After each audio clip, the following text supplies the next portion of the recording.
I rushed home to grab the contract and return to the office in time to sign the biggest deal of the year. But as soon as I opened the door, I froze at the sound of my husband sobbing. He was saying, "Dad, I got my secretary Kinsley 7 months pregnant. My wife doesn't know anything." His father said, "You've disgraced this entire family, Hunter. Be honest and apologize to your wife before things get worse." Right after that, my husband cried even louder and said something that made my whole body tremble. I could no longer stand. My name is Michelle Barrett, 35 years old, top saleswoman at Lexus Detroit for 3 consecutive quarters. And I still remember that afternoon vividly. A clear Friday sky over Detroit. I came home earlier than usual, planning to retrieve the contract I had stayed up all night preparing, but forgot to bring in the morning rush. It was a major deal between our Lexus showroom and a renowned tech company downtown, who ordered 10 2025 Lexus LX 600S to reward their top employees. A deal I was proud of, one I had spent an entire quarter securing. I opened the door to our quiet two-story home in the suburbs, intending to stay just a few minutes before returning to the office. But as soon as I stepped inside, I heard sobbing from the kitchen. The crying, it was strange, didn't sound like my husband Hunter. Hunter, 38 years old, CEO of Metro West Holdings, one of the fastest-growing real estate firms in the region. To the world, he was always confident, composed, never revealing emotion. But now, he was slumped over the kitchen table, on the phone with Joseph, his father, voice trembling, cracking like a child. "Dad, I got my assistant Kinsley 7 months pregnant. Michelle doesn't know anything." I froze in the doorway. Every word he said hit me like a punch to the chest. My breath caught, my palms went cold. All I could do was lean against the wall, afraid even to breathe in case he noticed me. On the other end of the line, my father-in-law's voice dropped, weary and full of disappointment. "You've disgraced this entire family, Hunter. Michelle is a good woman, you know that. End it with Kinsley and apologize to your wife before things get worse." But Hunter broke down harder, his voice shattering. "I can't. She's pregnant. And Michelle can't have kids with me." It felt like someone was squeezing my heart.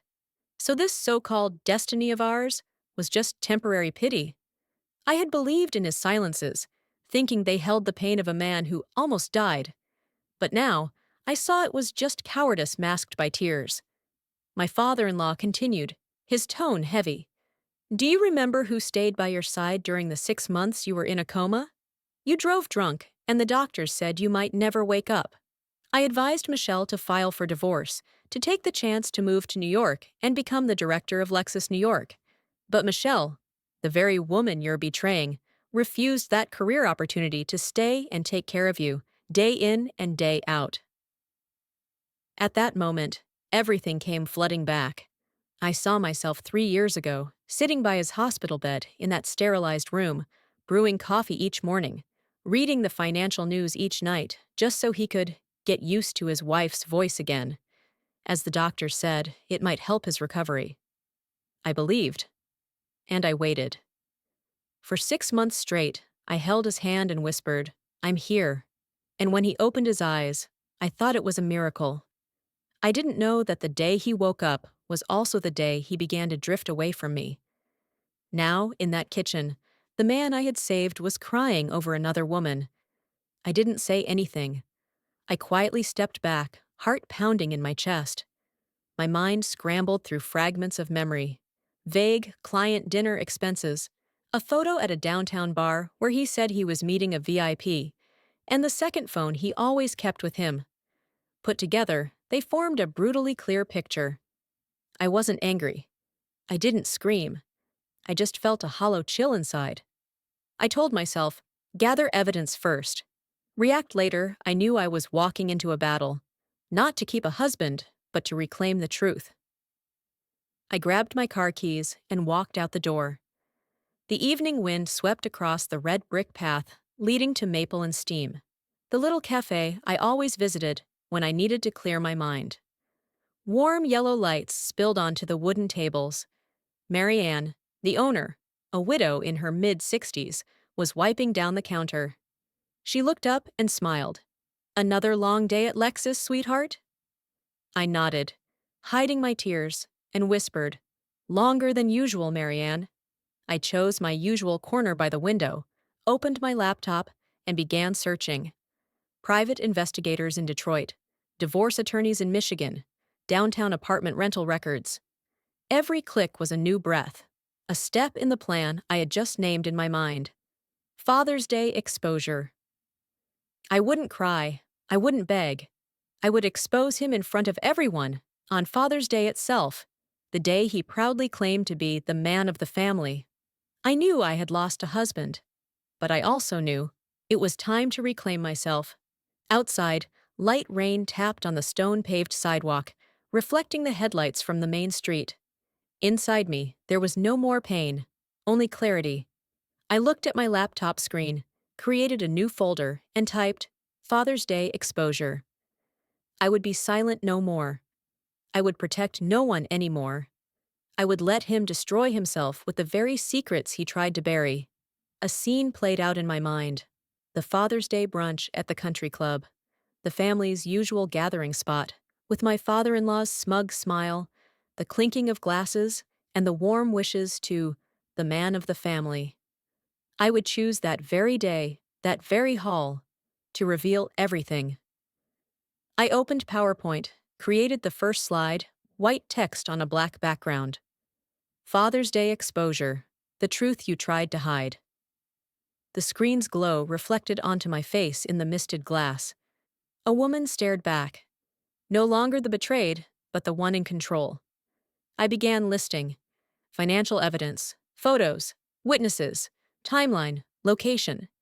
Everything had to be indisputable. At the bottom, I typed a small note. No more silence. No more protection. Outside, wind chimes tinkled softly against each other. I sipped the bitter coffee, then shut my laptop, feeling as though I had just signed my own declaration of freedom. This Father's Day would no longer be theirs. It would be the day of truth. The next morning, as the first light of sun streamed through the curtains, I sat at the dining table and opened the laptop Hunter and I used to manage our work. He had already left the house early, as usual, tie neatly adjusted, his familiar cologne still lingering in the air, and his usual brief farewell as he stepped out the door. "I've got a meeting downtown, might be home late." As the door closed, the house fell into such silence I could hear Cooper's steady breathing under the table. I opened the laptop that Hunter and I often used together for business tracking. He thought I never touched the expense records of his company, but I used to help him go over major transactions, car purchases, advertising costs, and client entertainment. I understood how every dollar flowed, how each category aligned with its expenses. I logged into the expense management account his company used. Everything looked normal until I scrolled down to the recent expenditures. One payment caught my eye. $4,950. Rental payment, Midtown Towers. I froze. Midtown Towers was a high-end apartment complex right across from his office downtown. I kept scrolling. $2,800. Medical clinic, IOSH, prenatal services. Then another transaction. $1,200. Cafe Lumina, event catering. My heart began to race. When I added it all up, the total exceeded $138,000, far too much to be just business expenses. Yet every invoice had been charged to the company credit card, one that only Hunter had access to. I understood immediately what was happening.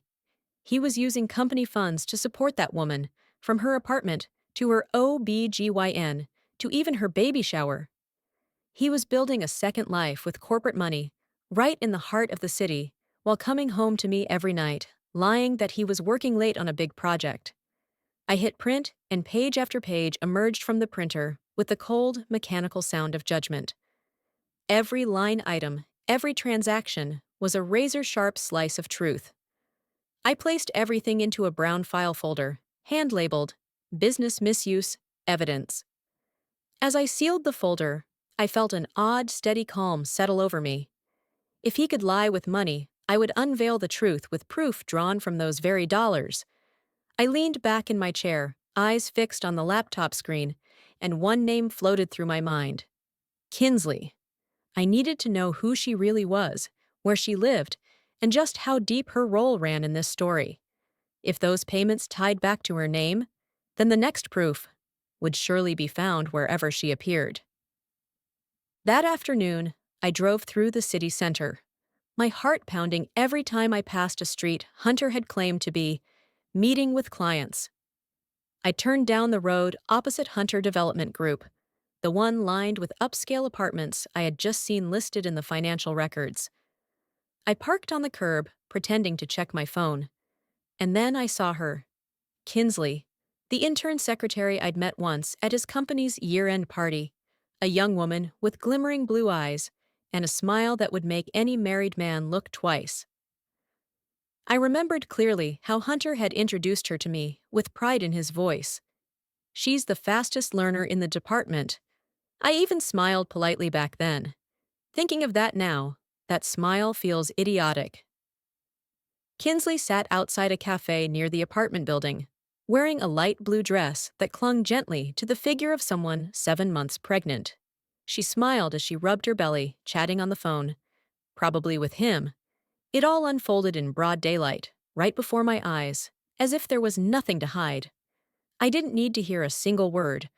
That scene alone confirmed everything I had suspected. I took out my phone and quietly snapped a few photos from inside the car, all in public spaces: the street, the cafe, the building's facade. Perfectly legal. My lens caught the moment Kinsley looked up toward Hunter's office, her gaze soft and unbothered, so serene it made my skin crawl. I saved the photos and labeled them Midtown Towers, 12:17 p.m. The evidence now wasn't just on paper, it was alive, breathing, and smiling out there. I started the car and drove off slowly, a chill clarity spreading through me. I didn't head straight home. I turned toward the small park by Lafayette Lake, where maple trees were beginning to cast long shadows over the water. I sat on an old wooden bench, watching children play tag, a heaviness pressing down on me. Memories surged. Those quiet afternoons when the two of us would sit in this very park, Hunter feeding Cooper ice cream, while I laughed until tears came as the dog got cream all over his nose. Back then, Hunter looked at me with gentle eyes and said, "I don't need anything else but you." I believed that, purely, completely. And now, foolishly, I used to look forward to coming home early, cooking dinner myself, picking the wine, listening to him talk about new deals. I used to find joy in little things like that. But now, the thought of going home and seeing him, the man who had lied to me for months, made me nauseous. I sat there for a long time, watching as the sunset dyed the lake red. The pain no longer surged. It simmered, slow and cold, more cutting than any tear. When the sun disappeared behind distant buildings, I took a deep breath and stood up. I knew I had to stay calm, had to play the role of the wife who knew nothing, until the truth was unveiled on Father's Day. I drove home in the late afternoon, cool lake wind streaming through the window. Everything around me was unchanged. Mrs. Helen trimming the lawn, kids cycling in the street, and our two-story house still as peaceful as if it weren't harboring a storm. I pulled into the garage, fixed my expression in the mirror, before stepping inside. Nothing could give me away. Hunter was already home, shirt still crisp, familiar scent of cologne lingering in the kitchen. He asked like nothing had happened. "How was your day? Sell any LX 600s?" I smiled, my voice calm. So calm it surprised even me. 3. Seems like everyone's leaning toward pearl white over black. He chuckled, poured wine, and talked about his upcoming project. I responded just enough, like any wife chatting with her husband at dinner. Except I knew every word from him was a lie. When he got up to clear the plates, I watched his back and felt like I was observing a stranger. On the table, Cooper looked up at me, his deep brown eyes full of something that felt like understanding. He gently nudged his head against my leg, then lay down with a quiet sigh. I reached down, stroked his head, and whispered softly, "Good boy. Stay silent like mommy, okay?" The mask had been perfectly placed. A quiet dinner, a fake smile, and a plan growing steadily inside me, hour by hour, minute by minute. That night, after Hunter had fallen asleep, his breathing slow and even in the dark room, I lay still beside him, phone lit beneath the covers. I messaged Ryan Cooper, an old friend from our days in community service, now a Detroit cop. The text was short. Ryan, I need a reliable private investigator. Personal matter? Very discreet. A few minutes later, he replied, There's someone. Used to work for a big insurance firm. Very good.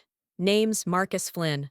I'll have him contact you. I stared at the glowing screen in the dark, feeling as if I had flipped a switch I could never turn off again. I put the phone down, turned toward Hunter, sleeping soundly, like a man who'd never betrayed anything. The glow from the nightstand clock cast a faint light on his face, and in that moment, I realized I was a stranger to the man lying next to me. The next morning, I returned to Maple and Steam, the place where every major decision of mine seemed to begin.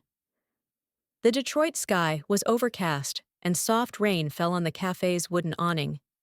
I ordered a black Americano, sat in my usual window corner. At exactly 8:30, the door opened.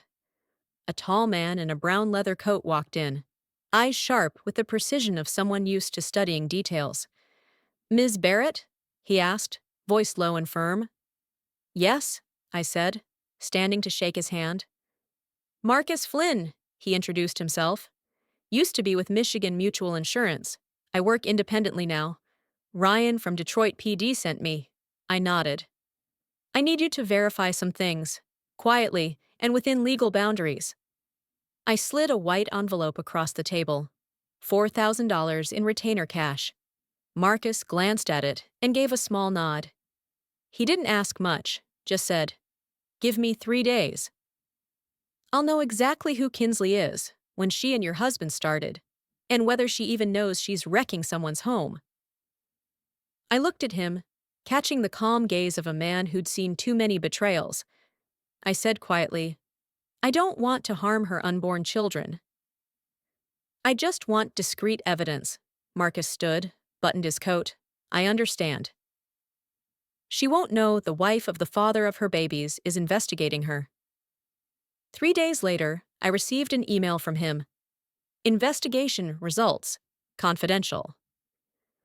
I opened the file. Each line felt like a cut to the chest. Kinsley, 23 years old, intern at Hunter's company, set to become full-time after graduation. Believes Hunter is separated and planning to marry her. 7 months pregnant with twins, fully supported by him. Housing, medical, living expenses at Midtown Towers. I read it 3 times, then closed the laptop. Strangely, I didn't cry. Maybe because the tears had dried long ago. Only numbness remained. That evening, we had dinner under familiar golden lights. Hunter spoke of shareholder meetings and expansion plans. I nodded, smiled, responded like I was still the trusting wife. Beneath the table, Cooper curled at my feet, occasionally licking my hand as if he could sense I was holding myself together, barely. I stared at the glass of red wine before me, thinking of the man named Marcus Flynn, the first person in years to tell me, "You're not crazy, you're just more awake than the people around you." 30 minutes later, as I was clearing the dishes, my phone buzzed on the table. A message appeared. From James, Hunter's longtime best friend, and the groomsman at our wedding. "Meet me privately." "Don't tell Hunter." I stared at the text, my heart tightening. In the past, James was the type who always defended Hunter, even when he was wrong. If he was reaching out now, something serious had happened. I replied simply, "Tomorrow morning." Maple and Steam. The next morning, I arrived early. The air was damp and cool, the wind chimes on the awning ringing softly each time the door opened. I sat in the same corner where I had met Marcus just days ago. A short while later, James walked in. He looked tired and conflicted. His shirt was wrinkled, eyes shadowed, as if sleep had eluded him all night. He sat down without meeting my eyes. "Michelle," he said softly, "I owe you an apology." I said nothing, waiting in silence. James sighed, setting down his coffee. At my birthday last week, the old gang was there. Hunter drank too much. And while drunk, he said something I can't forget. I looked up at him, my gaze pushing him to continue. He said, "Michelle can't have kids, so I'm letting Kinsley have them for us." That sentence left me paralyzed. Even though I had already suspected, hearing it confirmed from someone else felt like a knife driven into my heart. James went on, voice shaking. "My wife heard it. She got furious. Told me if I stayed friends with Hunter, she'd leave me. I stayed quiet for days, but the more I thought about it, the more disgusted I became. He's crossed a line. I can't ignore it anymore." I looked at him for a long time, then said quietly but firmly, "Thank you, James. You don't need to say more. I'll handle it from here." He stood up, ready to leave. "Just be careful, Michelle. He's not the kind of man who goes down easy." I smiled. A cold, calm smile that surprised even me. "It's all right," I said. "I don't need him to go down.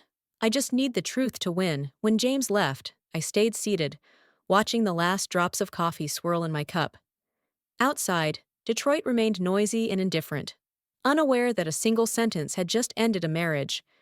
I pulled out my phone, saved James's message as verbal testimony, and filed it away. The puzzle was coming together, and I knew the moment of reckoning was drawing near. That night, the air in Detroit was cool after the rain. I took Cooper for a walk around the neighborhood later than usual, hands in the pockets of a light jacket, my mind tangled in overlapping thoughts. As I passed the small house of Mrs. Helen Crawford, our elderly neighbor, who lived alone on Maple Street, she was watering hydrangeas on her porch. "Working late again, dear?" she asked, her voice warm and raspy with age. I smiled, masking my weariness behind the same familiar smile. "Yes, ma'am. It's a busy season at Lexus." She nodded, her kind eyes sensing something more. "Don't forget to eat. Strong women still need to take care of themselves." I thanked her and moved on, walking under the long shadows cast by the maple trees. When I returned home, Hunter had texted, "Working late downtown." The same old lie. I hung up my jacket, poured myself a small glass of wine, and opened my laptop. If he could build an entire narrative to hide the truth, then I would write its true version. I created an anonymous email account using a neutral name and posed as a contributor for a blog about women and professional life. The subject line was simple: "Interview request for intern on professional experience." The recipient: Kinsley Adams, the intern secretary at Hunter Development Group. It took me nearly 10 minutes to draft the message, friendly and casual enough to convince her it was a chance to be featured in an inspiring article. When I hit send, I inhaled deeply, my heart racing. Not from fear, but because for the first time, I was the one controlling the game. A little after 10 p.m., my inbox pinged. I opened the reply, and the words made my hand tremble. "Hi, I'd be happy to share. I'm currently interning at Hunter Development Group. He's a great, kind man. He said he's separated, just waiting for the paperwork to marry me. I know he has an ex-wife, but he told me she only cares about her job and that there's no love left. I think I'll help him find happiness again." I read it over and over, lips pressed tightly. That innocent message was the most damning proof yet, not just of betrayal, but of the manipulative lies Hunter had planted in someone else's mind. I saved the email, took screenshots, backed up copies to a secondary account. Then I sat motionless before the screen, watching the cursor blink like my own heartbeat, steady, cold, and devoid of emotion. At exactly 11:36 p.m., my phone lit up. A message from Hunter.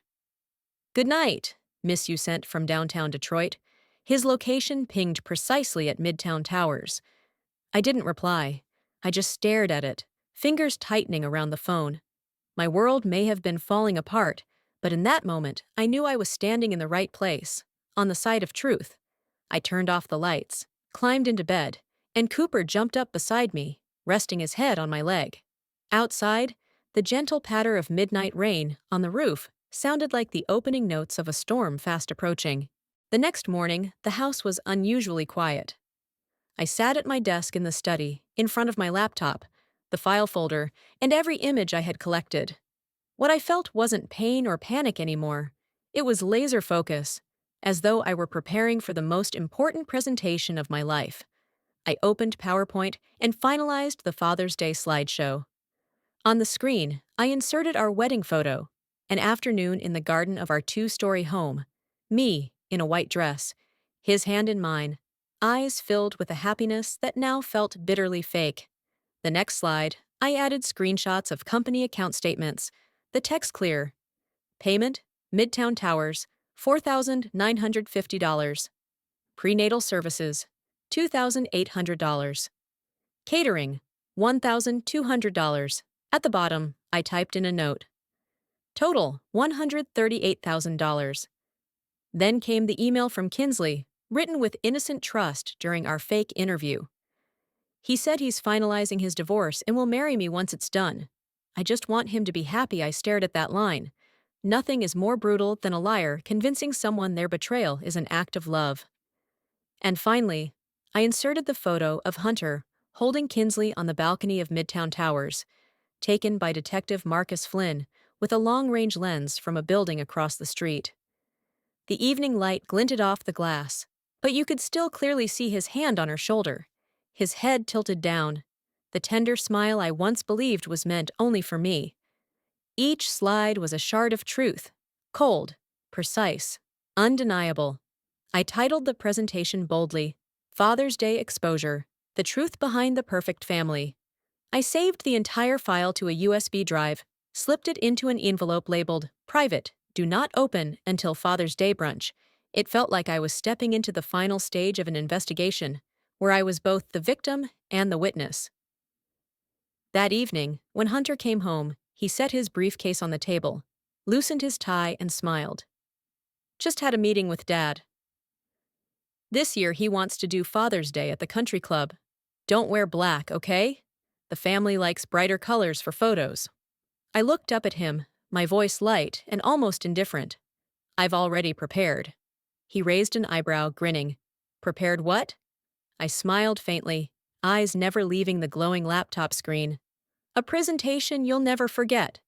He laughed, thinking I was joking, and headed upstairs. And I simply watched his shadow fade up the staircase, feeling a stillness inside me so eerie it was almost serene. A storm was coming, and this time, I would be the one who controlled it. Father's Day arrived faster than I expected. That morning, Detroit basked in golden sunlight beneath a clear blue sky. Luxury cars lined up outside Bloomfield Hills Country Club, where Hunter's family hosted their annual brunch. I checked my reflection one last time before leaving the house. A bold, flame-orange jumpsuit, gold heels, red lipstick. Not the subdued wife of a CEO, but the version of myself from before he ever entered my life. A woman who knew her worth, with nothing left to lose. In my clutch bag, the USB containing the presentation rested beside my lipstick. I had hired a photographer and videographer in advance, under the pretense of capturing a family celebration. But in my mind, everything had been calculated. Every frame, every word, every reaction would be recorded as evidence. The country club's grand hall was exquisitely decorated. Cream gold tablecloths, white lilies, a soft jazz band playing in the corner. Over 36 guests were present. Relatives, friends, business partners. Everyone dressed elegantly, laughing and chatting. I walked in like a splash of color against the neutral backdrop, drawing glances from all directions. Hunter saw me from across the room and paused slightly. As I approached, he forced a smile and said under his breath, "You look different today." I smiled calmly. Yes. I just decided to wear something I used to love. Before I became the wife of a CEO, he chuckled awkwardly, his hand lightly touching my back, lowering his voice. Dad wants me to give the opening speech. Just stand next to me, all right? I nodded, leaning in to whisper, Don't worry, I'll be right there. I just have a few words of my own. He hesitated, his eyes flickering with suspicion, but then he smiled tightly and walked away. At exactly noon, the brunch began. My father-in-law stood up, voice booming across the elegant room. Thank you all for joining us this Father's Day. Our family has always been built on trust, honesty, and love. I smiled faintly. Trust, honesty, love. Such expensive words, and today I would return them to their true meaning. As he finished speaking, I stood up, my voice soft but clear. Excuse me, may I have a few minutes? I have a little presentation for my husband, and for the family. The room fell silent. Hunter frowned. Michelle, right now? I nodded, inserted the USB into the projector. The large screen behind the podium lit up. First slide, our wedding photo in the garden of our two-story home. Me in a white dress, him holding my hand. The smile now painfully false. Next slide, a photo of Hunter holding pregnant Kinsley on the balcony of the Midtown Towers apartment, taken by Marcus Flynn. Whispers rippled through the room. I clicked forward. Slide 3. Company account statements showing $138,000 in expenses. Apartment rent, prenatal care, baby shower catering. Slide 4. Screenshot of Kinsley's email. The text crystal clear. He said he's finalizing the divorce and will marry me once it's done. The air thickened. I could hear someone drop a wine glass. And then the final slide. A quote from Marcus's investigation, relayed by James, Hunter's best friend. Michelle can't have kids, so I let Kinsley have them for us. The room froze. All eyes turned from the screen to Hunter, pale, trembling, his fingers gripping his wine glass. I turned back, voice steady and cold. This is the man you all call a family role model. This is how he defines honesty and love. In the bottom corner of the slide, a note appeared. All images and documents collected from public or legally accessible sources. No violation of privacy. My father-in-law rose, his voice cracking. I knew, but I didn't have the courage to speak. I'm sorry, Michelle. That was the breaking point. Chaos erupted, shouts, chairs scraping, some guests leaving, others filming, snapping photos. Hunter stood frozen, his eyes glassy, not with guilt, but fear. I took off my wedding ring and dropped it into the half-full glass of wine in front of him. My lawyer will contact you regarding the divorce and the division of 50% of your assets. I'll be suing the company for misuse of corporate funds to support a mistress. I gently tapped the edge of the table with my glass. Happy Father's Day, Hunter. I turned and walked away.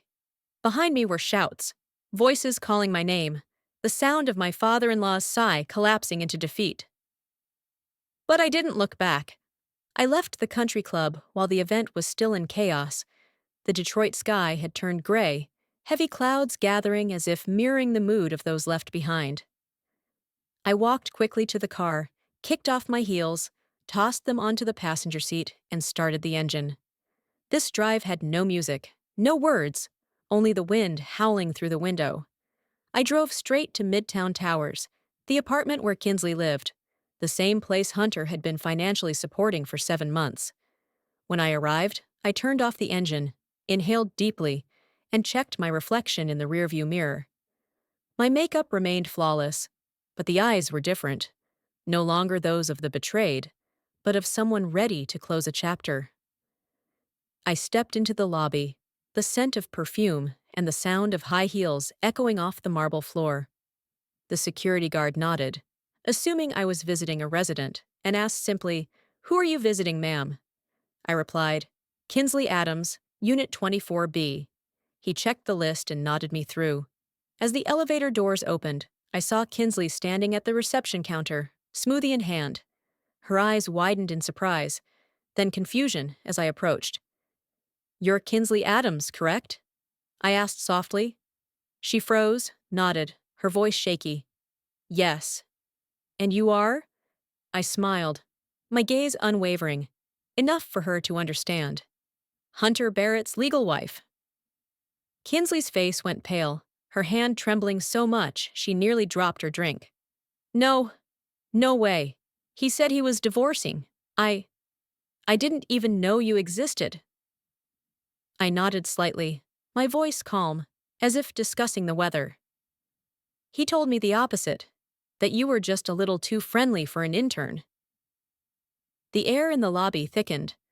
An elderly couple entering the building glanced our way, then quietly walked past. I motioned for Kinsley to sit on the nearby sofa. She hesitated, then obeyed. I opened my laptop and placed it on the coffee table in front of her.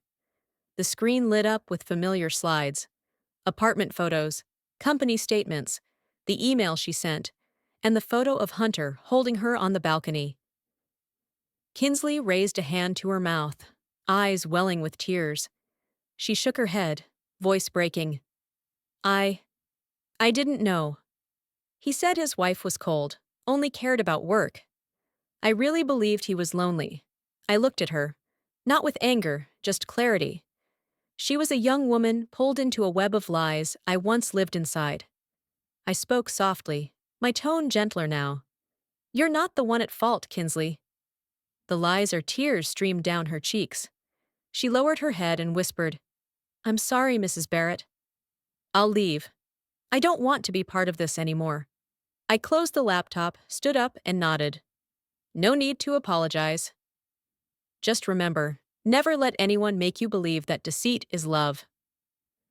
I turned and walked away, the sound of my heels echoing steadily across the tiled floor. Behind me, Kinsley remained seated, one hand on her belly, tears falling silently. Outside, cold wind from the Detroit River swept across the wet pavement.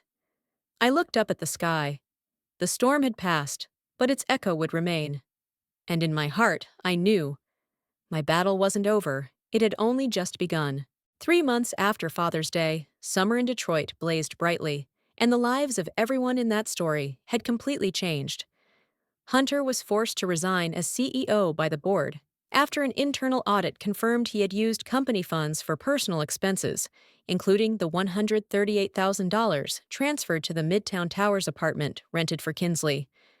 He lost executive control, his reputation crumbled, his shares were frozen, and now he lived quietly in a small apartment downtown. Each month, he was required by Michigan Civil Court to send financial support to both me and Kinsley. My father-in-law, once regarded as the moral pillar of the family, was now shunned by extended relatives. Board members refused to meet with him, and the once grand family dinners in Bloomfield were now attended by a few empty chairs. As for me, I kept the 2-story house in Cooper, thanks to my lawyer proving they were my separate assets purchased before marriage, using my savings and inheritance from my grandmother, notarized in 2014. That house, once filled with silent tears, had become a symbol of renewal. My career at Lexus also shifted after the media picked up the story. I was no longer Michelle, the woman betrayed by her husband, but Michelle Barrett, the one who stood up. The Midwest Regional Board invited me to speak at an internal conference on female strength in the auto industry. My sales doubled, and co-workers jokingly dubbed me Queen of Lexus Detroit. One early fall afternoon, as sunlight slanted through the showroom glass, a middle-aged woman arrived to pick up her new car. Holding the contract, she gave me a sad smile. My husband just left me. After 22 years of marriage, he said he wanted to start over. I placed my hand gently on her shoulder and replied, I know that feeling. But you'll get through it, because women like us always find a way to steer forward, even when the road changes. She laughed, eyes glistening. That evening, I sat in the living room with Cooper, opened my laptop, and posted my first public status since everything happened. 7 years of infertility was never my fault. Loyalty doesn't deserve betrayal. The post spread quickly. By morning, I had hundreds of messages from women everywhere: Detroit, Chicago, Texas, Oregon, sharing stories they thought only they had suffered. I read each one, then decided to start a support group called No More Silence, a small online community where women could share, learn emotional self-defense, and rebuild trust after betrayal. I began posting short videos on social media, sharing lessons I'd learned, from how to stay calm when uncovering the truth, to how to stand tall in a divorce hearing. My story didn't end there. One day, the producer of the popular YouTube podcast Stories of Us reached out. They wanted me to share my journey in a special episode about women's courage. The title, She Exposed Her Husband on Father's Day. Within 72 hours of airing on YouTube and Spotify, it had over 200,000 listens. People online called me an icon of honesty and the woman who made truth fashionable. A week later, I was invited for a live interview on Detroit's local news channel. On camera, I didn't tremble. I looked directly into the lens and spoke slowly, every word clear. I don't want to be seen as a victim. Silence is not strength, the studio lights reflected off my hair. And I knew. I was no longer the woman I once was. 1 week after the broadcast, Marcus Flynn, the private investigator, called me. His voice was low and tired. "Michelle, I've got a new client. She found out her husband's cheating with 3 interns. She needs advice more than evidence. I want you to help her." I looked down at Cooper, curled by my feet, and smiled gently. "Send her my way. Maybe it's time I help someone else rise, like I once did." I softly closed the laptop, sunset light pouring through the windows. The storm had passed, and from the wreckage of truth, a new beginning was taking shape, peaceful, grounded, and radiant. One quiet weekend afternoon, as sunlight stretched across the wooden floor through the window, I decided to clear out the back storage room, a small space filled with old cardboard boxes, once holding memories of me and Hunter. The smell of dusty wood and dried lavender made it feel like I was sorting through layers of my own past. I opened each box, organizing documents, photos, and keepsakes I once cherished. At the bottom of an old wooden box, I found a small yellowed envelope, handwritten in my mother's familiar script. Inside was a neatly folded paper, her handwriting tilted and careful. "When someone lies to you with tears, don't comfort them. Wipe your own." I read it over and over, hearing her voice in my mind, gentle but firm. My tears fell, not from sorrow, but from release. I framed the note in a small wooden frame and hung it on the living room wall, right beside the photo of Cooper and my mother. I wanted those words to greet me every morning, a reminder that true strength doesn't come from enduring, but from choosing to dry your own tears. A year later, Detroit in early spring was clear and hopeful. I returned to St. Anne Parish, the church I once attended with my in-laws. Back then, I always sat in the back, nodding quietly as others praised the sacrifice of a good wife. But today, I walked in wearing flats, carrying a small notebook. No longer a woman hiding tears behind smiles, I came as someone who now knew her worth. That day was Women's Sunday, when women shared real stories. When the host invited volunteers, I stood, took a deep breath, and looked around the room. "I used to think forgiveness meant letting them come back," I began calmly. But I was wrong. Forgiveness isn't about return, it's about moving forward, without the weight. The room was silent for a moment, then someone clapped. Then another. And then the whole church rose, applause echoing beneath the old stone arches. I smiled. No bitterness, no blame, only the peace of someone who had weathered a storm, and was grateful to still be standing, still believing in her own goodness. After the church service, I realized something. Silence only allows harm to survive, while truth, when shared rightly, can heal both the speaker and the listener. So I started a small talk show called The Truth Table at Maple and Steam, the very cafe where it all began, where I first sat when I discovered Hunter's betrayal and vowed never to stay silent again. The first session had 6 women seated around a round wooden table. Each brought a story, a wound. No script, no stage lights, just coffee, tears, and laughter. I didn't call it a show, I called it honest therapy. Every week, new faces joined. A 25-year-old woman who just left a toxic marriage.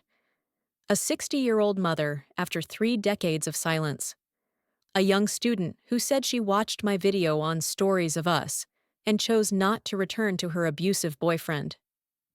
Every story was a piece of courage, and I sat among them, not as a teacher, but as someone who once fell and now helps others rise. One afternoon, just as the session ended, Mrs. Helen Crawford, my elderly neighbor, walked in wearing a gray cardigan, holding a golden baked apple pie, its sweet aroma filling the room. "Welcome back to real life," she said, placing it on the table. I stepped forward and hugged her. Tears welled up again, but this time not from pain, from gratitude, that I hadn't only reclaimed myself, but found a community of sincerity.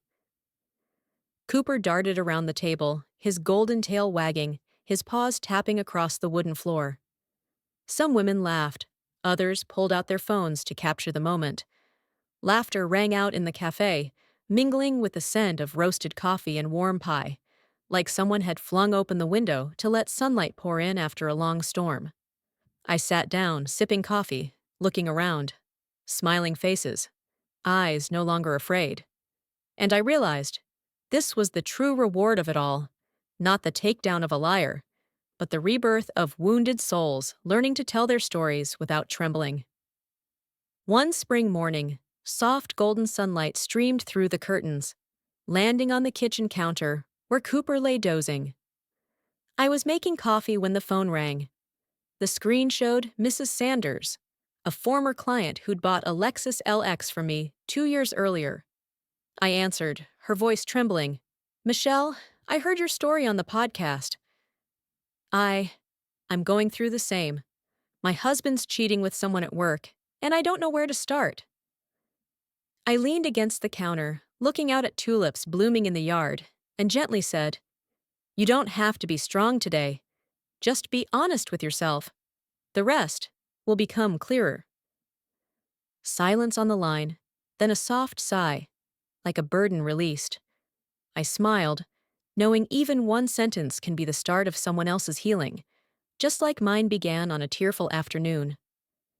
Days later, under Detroit's blue skies and cool lake breeze, I opened the door to my new Lexus RX 350, a gift from the company after I became Queen of Lexus Detroit. Cooper jumped into the passenger seat, resting his head on the window, brown eyes sparkling in the sun.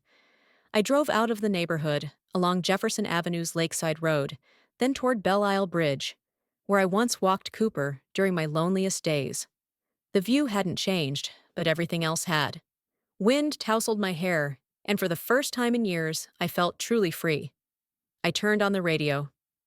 "Rise Again" began to play. Soft guitar, a warm, husky female voice. I smiled. My own voice overplayed, gentle but steady. "He lost everything because of lies. I found everything because of the truth." On the bridge, sunlight shimmered across the water, like a path to the future. Cooper tilted his head, barked softly, as if agreeing. I reached out to stroke him, a wave of peace washing over me. In the distance, the city of Detroit glowed in the morning sun.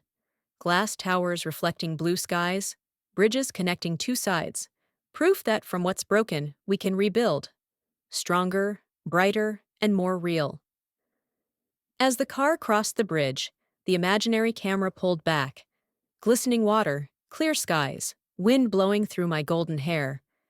The screen faded to black. Across a sunlit Detroit skyline, these words appeared. "Some women burn bridges. Others build new cities." The music faded. Only the wind and a steady heartbeat remained. The story closed, not with revenge, but with freedom. If you've ever faced betrayal, know this. Silence won't save you. Truth will set you free. Share your story. Tell the world women are not weak or emotional. We are stronger and wiser than they imagine. Don't forget to hit like and subscribe to join me for more courageous journeys.